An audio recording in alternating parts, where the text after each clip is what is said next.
Évidemment. On va juste écouter quelques réactions des habitants d'Épinay-sur-Orge, qui sont évidemment bouleversés. Ils l'étaient déjà par la mort de la petite Louise. Mais savoir que c'est un voisin, quelqu'un qui habitait à 50 mètres de chez eux, ça les sidère. Écoutez-les. On croit rêver. Ah oui, complètement. On est tous dans le quartier bouleversés parce que de par l'action et de savoir qu'elle est à 50 mètres de chez nous. Mais bon. On peut pas deviner. Mon petit-fils joue dans la rue tout le temps. Là, moi, j'ai toujours habité Épinay. Ça a toujours été très calme. Et puis du jour au lendemain, il arrive une catastrophe comme ça. Voilà. On le voit toujours à la télé, mais quand ça se passe près de chez nous, forcément, c'est pas la même chose. Donc, on est triste pour la famille, bien sûr. Et puis de savoir que quelqu'un est capable de faire ça. Mais voilà pour ces témoignages recueillis par Régine Delfour et Laurent Sélarié, Éric Revel. On est tous saisis, alors ou en tant que parents, ou en tant que simples citoyens, et on a l'impression de partager tous cette émotion collective, peut-être sauf ceux qui nous dirigent. Oui, sauf ceux qui nous dirigent. Peut-être qu'on entendra Elisabeth Borne de nouveau, mais je crois que c'est ça la grosse dichotomie qu'on est en train de vivre là, et qui nous laisse quasiment sans voix. C'est-à-dire que ce crime horrible a suscité une émotion nationale. On entend l'inquiétude, on entend la peur, on entend la tristesse, on entend la colère, on entend la stupéfaction. Et on a l'impression que, évidemment, les forces de l'ordre ont fait un travail remarquable, mais que ça ne suscite pas plus de commentaires de la part de ceux qui sont censés représenter l'État au plus haut niveau, de la part de ceux qui sont censés voter les lois. Il n'y a pas de commentaires. Alors, je sais que le concept de récupération a été lancé, mais la récupération, pour moi, Laurence, c'est se souvenir de cette multiplication de crimes d'enfants. Ça, c'est une forme de récupération qu'il ne faut surtout pas oublier, parce que la multitude d'enfants qui sont massacrés à coups de couteau fait que le pays, franchement, s'inquiète, s'interroge, va peut-être se mettre en colère, parce qu'on ne peut plus supporter, il y en a assez, d'avoir des enfants assassinés dans des conditions aussi épouvantables. Et le témoignage sincère des gens qu'on vient d'entendre tranche vraiment beaucoup, me semble-t-il, avec parfois des discours désincarnés pour le peu de politiques qui prennent la parole sur ce fait, sur ces faits de société. Voilà, c'est ça qui me choque le plus. Il y a la France qui souffre, qui vit, j'allais dire, dans sa chair, qui s'interroge. Et si c'était mon enfant ? Et si c'était mon fils ? Et si c'était ma fille ? Et puis, il y a d'autres sujets qui ont l'air d'intéresser davantage notre classe politique et qui, du coup, ne suscitent aucun commentaire et ne répondent ni aux inquiétudes, ni à la tristesse, ni à la colère des Français. Absolument. On se demande souvent jusqu'où il faut aller, parce qu'à chaque fois qu'on a un fait de société comme ça, que ce soit Lola, que ce soit Philippine, là, on ne connaît pas exactement les conditions, c'est jusqu'où il faut aller, parce qu'à chaque fois, on nous parle du sursaut collectif de renverser la table. Mais là, moi je vous le dis, il ne va rien se passer. Malheureusement, il ne va absolument rien se passer. Vous dites, les gens vont peut-être descendre dans la rue. Non, ils vont se dire, comment je fais pour protéger mon enfant ? Et à l'échelle individuelle, les gens vont s'adapter. Mais pour autant, d'un point de vue collectif, d'une certaine manière, pardonnez-moi, les gens sont descendus symboliquement dans la rue puisqu'ils accompagnent leurs enfants là. C'est la sécurité privée. Et je pense que ce qu'on voit de la part des parents du collège André Mauroy, si on regardait ailleurs en France, peut-être que des parents se sont mis à raccompagner de nouveau leurs enfants parce qu'ils ont peur. Mais s'ils ont peur, ça veut dire que l'État ne les protège plus. Célia Barotte. Oui, il y a même des parents, on l'a entendu sur notre antenne aujourd'hui, qui équipent leurs enfants soit de AirTag, même de GPS, de GPS ou même de dispositifs qui permettent d'émettre un son pour appeler à l'aide. Et c'est vrai que c'est aussi toute une réorganisation que les familles, malheureusement, vont devoir penser pour se protéger. Vous savez, on parle policier. Souvent dit l'orange mécanisation de la société, cette fameuse société orange mécanique, on est en plein dedans là. On est clairement en plein dedans. Le film de Stanley Kubrick, il y a une quarantaine d'années, on est clairement en plein dedans avec des individus qui sont prêts à toutes les atrocités, tuer une gamine de 11 ans qui rentrait de l'école avec son cartable. C'est absolument... À 13h50. À 13h. Dans une ville tranquille. Dans un secteur pavillonnaire. Je ne sais pas si... C'est le cauchemar absolu. C'est le cauchemar absolu pour les parents. Totalement. C'est ça qui est terrible, parce qu'il y a beaucoup de Français qui ont voulu quitter les centres dangereux, les quartiers difficiles, en disant on va dans une zone pavillonnaire, parce qu'à la campagne, on a le sentiment que là... on va pouvoir surveiller nos enfants, on va être protégés, etc. Et ben, même là, il y a le trafic de drogue, même là, il y a des... Et donc, ça dit beaucoup de ce qu'ont imaginé les Français et qui s'aperçoivent que ça peut arriver partout et n'importe quand. Mais donc, moi, je voulais juste rebondir sur ce que disait Éric Revel tout à l'heure sur le ras-le-bol des Français. En réalité, moi, ce que j'observe, c'est que les Français se sentent totalement impuissants, abandonnés. Et la seule réponse qu'ils ont, c'est de dire, bon, bah, on va mettre des portes blindées devant les classes, on va avoir plus de sécurité privée, on va mettre des AirTags sur les sacs de ces enfants, on va géolocaliser ces enfants. Et je trouve que ce qui est assez inquiétant, c'est que c'est plutôt une logique de repli, de protection très défensif. Et en fait, on a l'impression que les gens sont totalement dépités, se disent de toute façon, en réalité, ça sert à rien d'être en colère, puisque ma colère ne sera pas entendue. Alors je sais qu'il y a des gens qui sont en colère. Mais ils ont raison, et je trouve ça extrêmement triste sur cette espèce de cri silencieux du pays, où les gens n'ont même plus cette espèce de rage, parce qu'ils se disent, bon bah voilà, la priorité immédiate, c'est de protéger mes enfants. Les gens sont pragmatiques. Mais je trouve ça terrible, parce que si ensuite la réponse de l'État consiste à dire, eh bien on va renforcer juste les patrouilles de police, on va mettre des GPS, on va organiser un système avec une société de GPS pour traquer tous les cartables des enfants.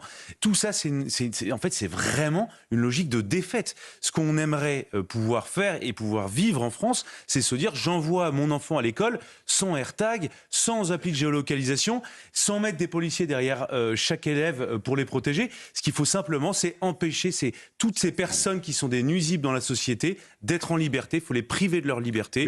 Tous ceux qui doivent être derrière les barreaux doivent l'être. C'est ça qui rend dingue la société.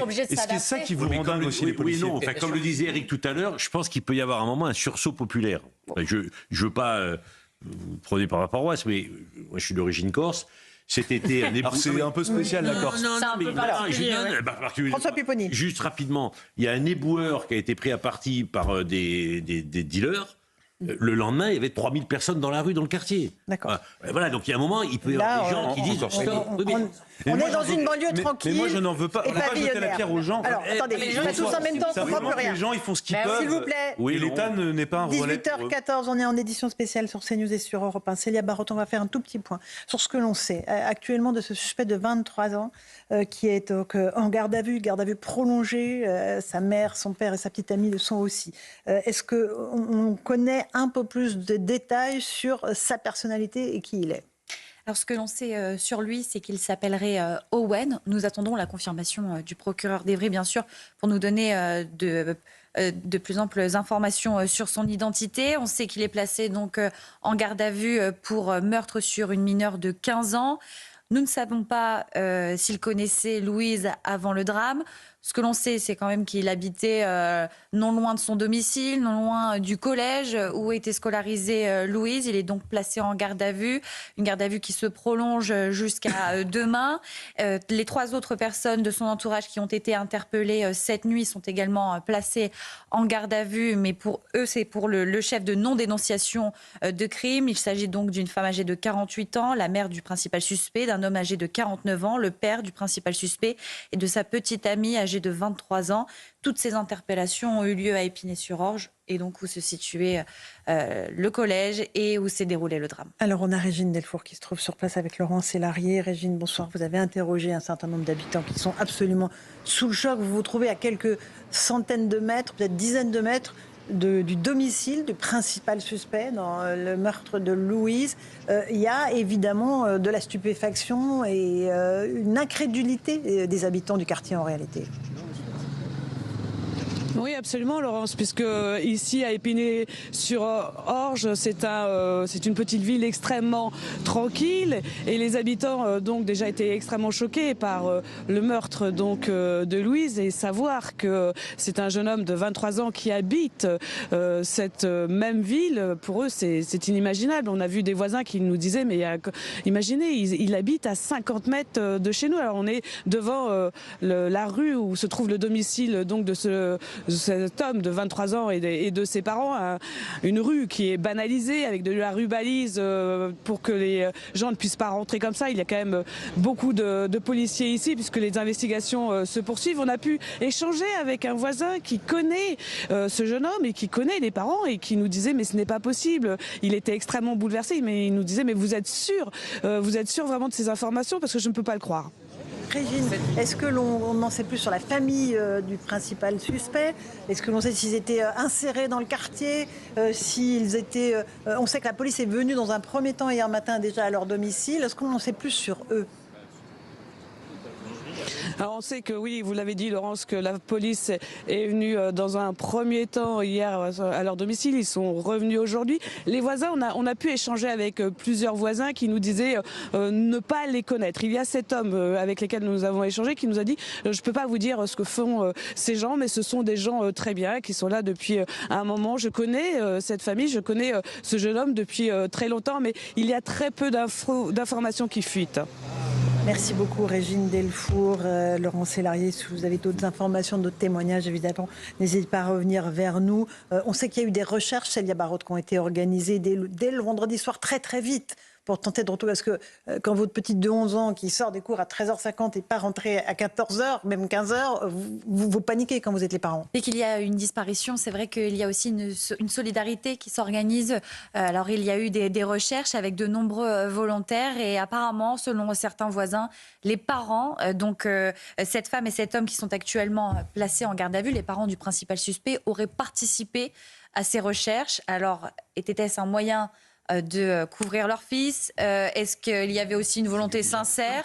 Apparemment, ils auraient participé à ces recherches, des recherches qui se sont déroulées, donc comme vous le voyez sur cette carte, dans le bois, non loin du domicile de Louise, non loin également du collège. C'est vrai que c'était un périmètre qui est assez restreint. C'est vrai que je l'explique pour nos auditeurs. Oui. Le collège, l'endroit où on a vu pour la dernière fois Louise avec une image de vidéosurveillance, son domicile et le bois où elle a été retrouvée, tout ça est dans un rayon que l'on peut parcourir en 10 minutes à pied. Et c'est ça qui est absolument terrible, parce que c'est quelqu'un du quartier qui, supposément, et on attend évidemment les résultats de l'enquête, aurait pu commettre ce crime. On est avec Jacques Morel, ancien patron de l'Office central de la délinquance. Bonsoir à vous.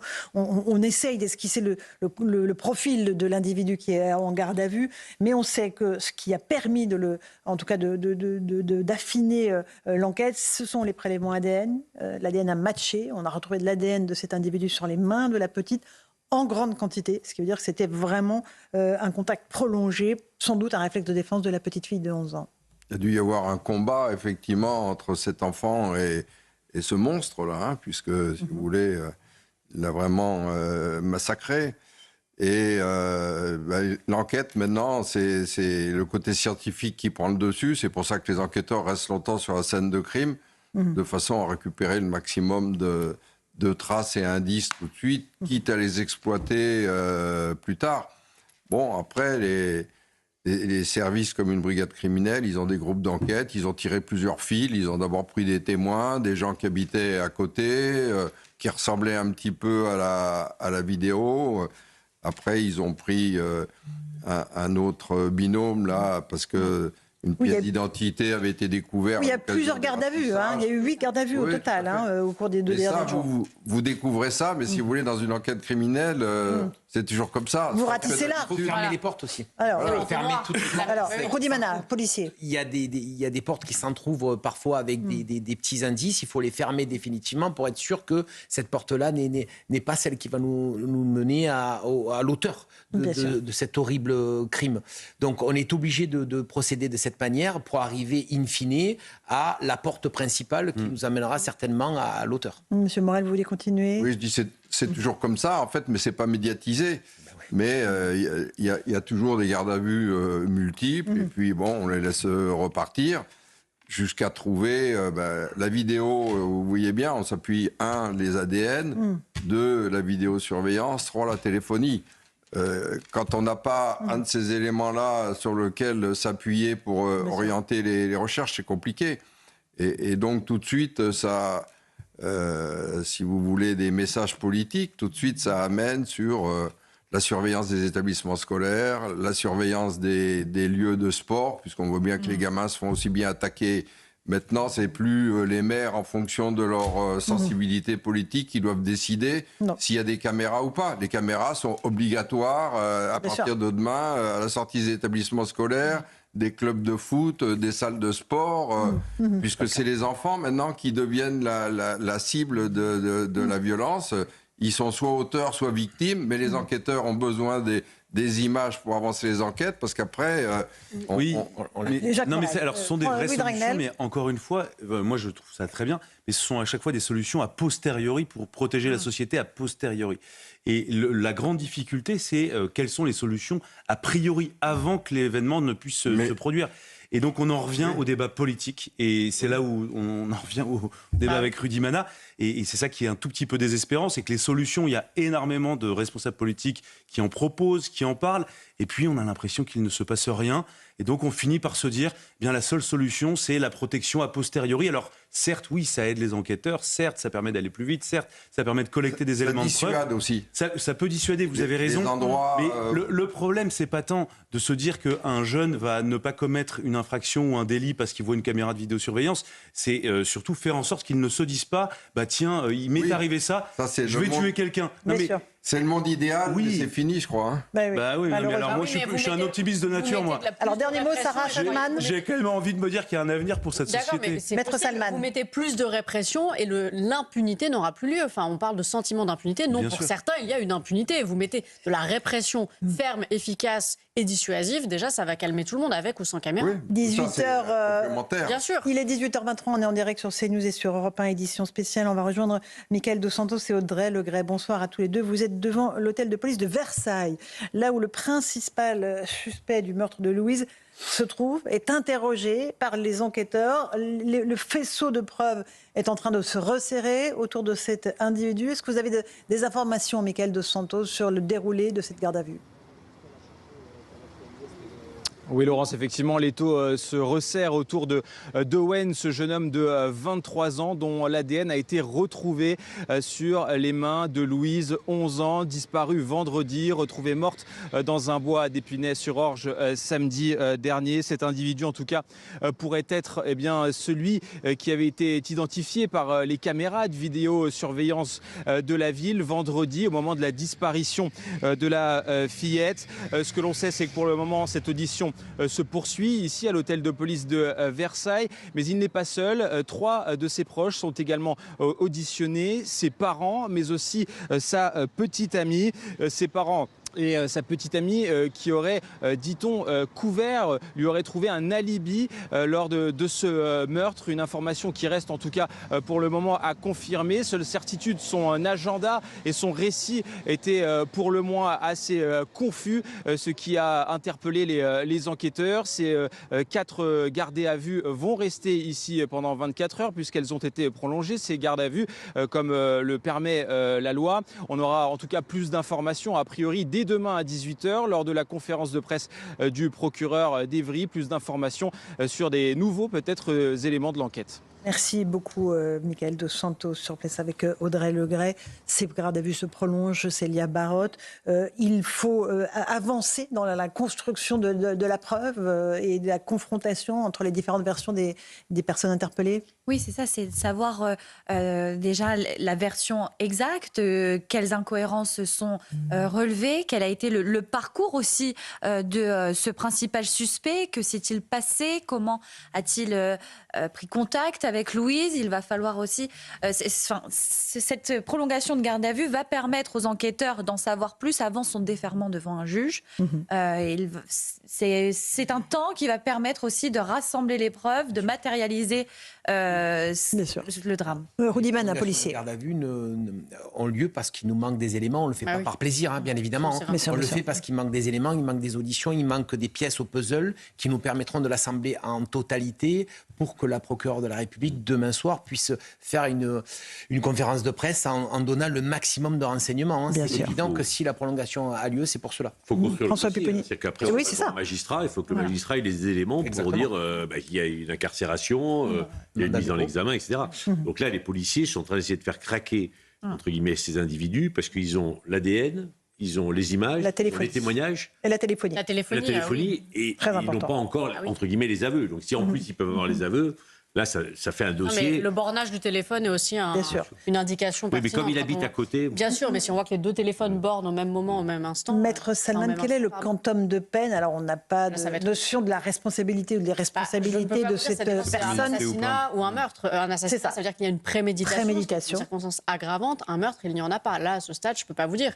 On peut espérer que ce soit une peine, une réputation criminelle à perpétuité. Savoir s'il agit seul aussi. Oui, s'il agit seul ou pas, Jacques oui, ça Morel. peut être en bande organisée, ce qui est encore une circonstance aggravante. Je vous rappelle aussi qu'on n'a toujours pas l'arme du crime. On n'a pas l'arme du crime. Donc ça, c'est une pièce maîtresse, parce que si vous voulez, les experts, notamment à l'occasion des autopsies, ils sont parfaitement capables, quand on leur fournit l'arme du crime, de confirmer que c'est bien cette arme qui a été retrouvée chez le suspect qui a commis ça, parce que faut verrouiller toutes les réponses qu'il peut faire. Il peut d'ailleurs ne rien dire. Hein. Peut-être ils vont se le traîner en garde à vue pendant 48 heures. Et il ne répond rien du tout. Il est assisté par un avocat. Bien sûr. Compte tenu de la gravité des faits, il va peut-être prendre le temps de s'expliquer. Hein. On verra. Il est 18h28.